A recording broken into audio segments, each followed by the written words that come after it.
Olá, boa tarde a todos. Eu estou fazendo esse vídeo agora para esclarecer algumas dúvidas que as pessoas têm me colocado no WhatsApp, no grupo VIP. Então, esse vídeo é somente para... Né? Algumas pessoas ficaram, assim, impressionadas com Então, da onde eu estou tirando isso? Eu quero mostrar para vocês que da onde eu estou tirando, da onde eu estou estudando, o que eu estou vendo, a partir de onde estou pensando. Então, eu tenho aqui comigo várias Bíblias, vários livros, são inúmeros livros. Você vai ver que a minha biblioteca é extensa, eu tenho 5.000 livros aqui, não somente de religião, claro, não somente de Bíblia, não somente de teoria da linguagem e tudo mais. Né? Bastante material que eu tenho. E eu quero apresentar apenas alguns livros que eu tenho lido. Né? Eu tenho aqui comigo, por exemplo, o Guia Literário da Bíblia. Esse guia literário é muito importante porque é do Robert Alter, é um dos maiores filólogos do mundo. Então, ele faz esse... Tem outros livros dele, mas esse eu acho super interessante, que eu estudo, guardo e vou me remeter muito a ele. Com relação às Bíblias que eu uso para comparar texto e tudo mais, eu tenho, a princípio, a Tanakh, que é a Bíblia judaica, né? Que ela vai estar em hebraico e português, que é uma tradução que eu tenho de hebraico e português, né? Está aqui, né? Hebraico e português. Você também vê aqui que é a Tanakh. E essa Tanakh, aqui a tradução que eu já falei, lá que é Bereshit bara Elohim, né, Hamashaim.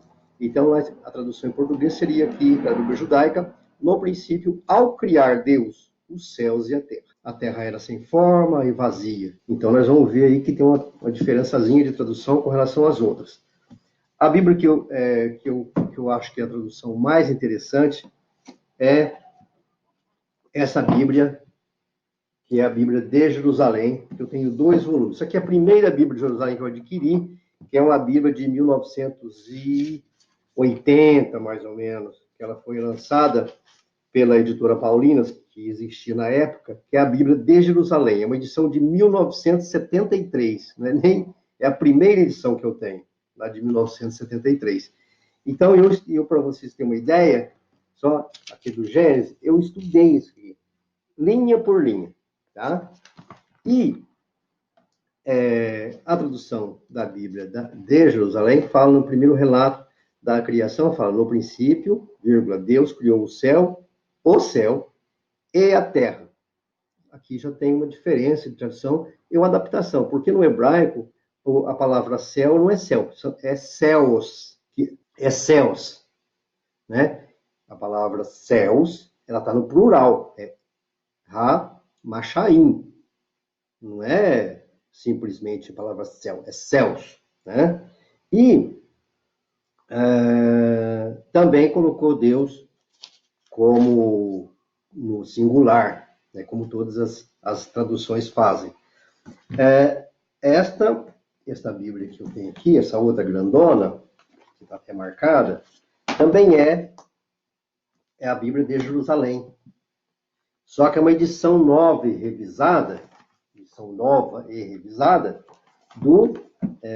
da Bíblia de Jerusalém. Então, eu ainda não risquei ela, mas eu vou riscar porque agora eu vou comentar a partir dessa Bíblia nova. Essa outra aqui é a Bíblia do João Ferreira de Almeida. Tá? O João Ferreira de Almeida é uma tradução da Sociedade Bíblica do Brasil, utilizada pela maioria das igrejas evangélicas, evangélicas que eu digo protestante, né? Porque evangélica são as neopentecostais que existem por aí, tipo o Edir Macedo, esse povo aí. Né? O que eu estou falando das igrejas protestantes, tipo luterana, presbiteriana, metodista, né? Então, a tradução do João Ferreira de Almeida é uma excelente tradução também, e eles também escrevem lá no princípio, criou Deus os céus e a terra. Tá? A terra, porém, estava sem forma. Então, existe uma adaptação também na tradução. Então, essas são as Bíblias principais que eu estou utilizando, mas eu tenho outras aqui ainda, outros livros, inclusive de comentários bíblicos, e também a gramática do hebraico, porque eu estudo hebraico já há muitos anos, né? Então, é por isso que eu tenho me aproximado do hebraico. Eu já estudo hebraico já há mais de 10 anos. Né? Não é uma língua fácil de se aprender, porque a gente tem uma língua totalmente diferente. Né? Para começar, o hebraico, a leitura é feita da direita para a esquerda. E a grafia é um desenho diferente da grafia ocidental. Então, por isso, a gente tem que mudar a cabeça. Mas por que eu estudo hebraico, né? É um exercício para o cérebro. Um dos grandes exercícios para o cérebro é estudar hebraico, ou russo, ou japonês, ou qualquer outra língua que seja diferente da nossa. Porque aí o nosso cérebro começa realmente a funcionar. Então, esse vídeo é apenas para esclarecer isto. Né? Quando vai sair o novo vídeo, o novo episódio da nossa maratona, tão em breve eu consiga já colocar sobre as 3 vertentes que existem no Gênesis. No Gênesis existem 3 correntes literárias que estão ali dentro. Eu já vou dar uma palhinha para vocês, que é a corrente eloísta, que é de Elohim, que está ali no primeiro Elohim no português, Elohim no hebraico, que está ali no primeiro versículo, e a corrente de Yahvé, que é do deus Javé, né? Então lá se fala Yahvé, que é uma latinização do tetagrama hebraico, que é o nome de Deus que não é dito. São as 4 letras hebraicas, e eu vou falar também disso. E depois tem a outra corrente, que é a sacerdotal. A sacerdotal tem maior e grande influência na redação do Gênesis. O Gênesis foi redigido e escrito quando os judeus estavam no exílio da Babilônia, lá por volta do ano 500, 600 a.C. Tá? Mas o que existia antes disso aí? Existia a tradição oral. As pessoas falavam umas para as outras e até escreviam, né, textos. Um dos textos mais antigos da Bíblia está no Êxodo, que é o canto de Miriam, a irmã de Moisés. É o texto mais antigo que existe na Bíblia. Tá? Nenhum outro é mais antigo do que o canto de Miriam, que é a irmã de Moisés, que está no Êxodo. Tá? Depois os outros foram escritos normalmente. Mas o Gênesis é uma compilação de vários escritos, de várias pessoas, que chegou nesse momento e que se fixou naquele período do exílio da Babilônia para escrever o que ocorreu, para descrever o que aconteceu antes. Né? E ali se descreve como criou o céu, a terra, os dias. Então a corrente sacerdotal é a corrente do templo, dos sacerdotes, que onde fala que a criação foi realizada por Deus em 6 dias e descansou no sábado. Né? Você já vê que tem uma intenção clara dos sacerdotes do templo com relação ao sábado, que é da corrente sacerdotal, essa corrente literária. Eu acredito na Bíblia, antes de tudo.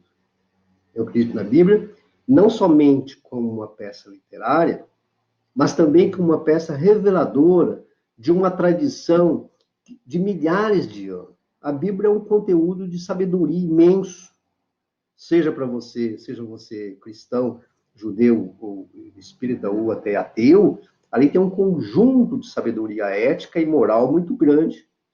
E é o que nós vamos dessecar aqui. Mas eu não vou pregar, não vou dizer o que é isso, o que é aquilo. Não tenho essa intenção. Por exemplo, com relação ao dízimo, por exemplo. Né? Está na Bíblia? Tá.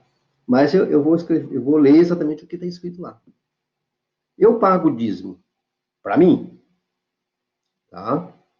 Eu confesso para vocês já de cara, eu acho que a gente tem que pagar o dízimo. Mas para a gente mesmo. Tá? Eu tenho uma conta de poupança na Caixa Federal, que todo mês eu deposito 10% daquilo que eu recebo para minha conta dízimo. E essa conta fica lá guardada para eventual necessidade minha ou de outra pessoa. É uma conta que a gente guarda o dinheiro para quê? É uma poupança para a gente se ajudar ou se ajudar outras pessoas. E o dízimo foi criado exatamente para atender às necessidades dos outros, ou da gente mesmo, para não precisar dos outros. Então, quem paga o dízimo vai ter uma reserva financeira. Quem não paga, não vai ter. Mas como é que eu pago o dízimo? É antes de eu gastar qualquer centavo, eu guardo, seja R$ 100, R$ 50, R$ 1.000, R$ 2.000, não importa o valor, não importa que você guarde o dinheiro, que é o seu dízimo. Para onde? Para quem? É para você mesmo. Tá? É educação financeira.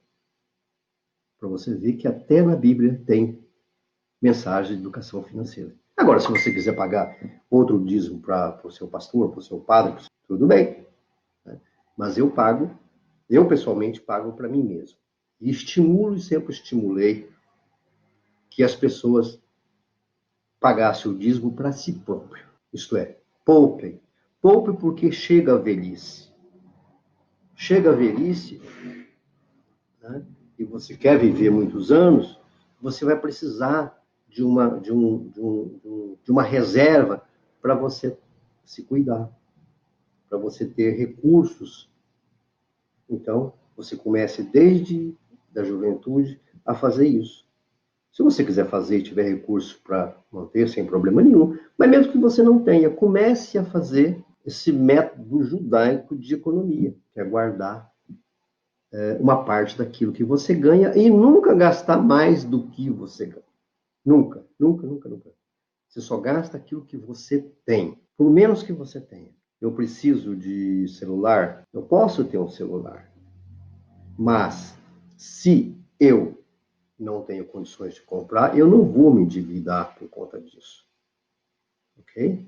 Então, esse parâmetro aqui, essa fala aqui, é apenas para esclarecer esses detalhes da onde eu estou tirando. E à medida que eu vou fazendo os módulos, eu vou colocando a bibliografia, vou colocar textos em PDF para quem quiser ler, tá? Eu estou montando uma página no site, né, para que você possa verificar e estudar novamente os episódios anteriores, né? E à medida que eu for colocando, eu vou informando. O grupo VIP, que participa do grupo de WhatsApp VIP, essas pessoas terão o privilégio de ter esclarecimentos e respondidas as suas questões e perguntas simplesmente para o grupo. Tá? Ok? Então, o próximo episódio sai até o final desta semana, se Deus quiser. Derrita